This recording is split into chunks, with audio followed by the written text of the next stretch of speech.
రాజమహేంద్రవరం దివాలా చెరువు అభయారణ్యం ప్రాంతంలో చిరుత హల్చల్ చేస్తుంది.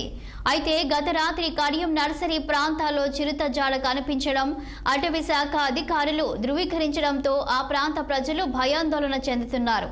దివాలా చెరువు ప్రాంతం నుంచి చిరుత కడియం ప్రాంతానికి వచ్చినట్లు ఖాళీ ముద్రల ద్వారా అధికారులు నిర్ధారించారు.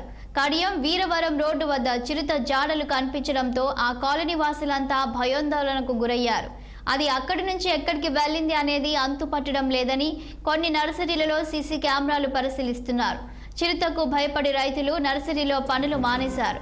చిరుత ఆ ప్రాంతంలోనే ఉందా, అక్కడి నుంచి మరెక్కడికైనా వెళ్ళిందా అనేది చర్చనీయాంశంగా మారింది.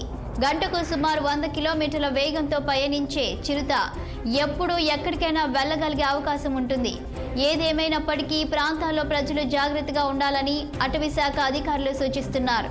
ఎవరు బయటకు రావద్దని, ఇంటి బయట లైట్లు వేసి ఉంచాలని, దగ్గరగా ఉండే మైకులు పలుకుతూ ఉండాలని అధికారులు సూచించారు.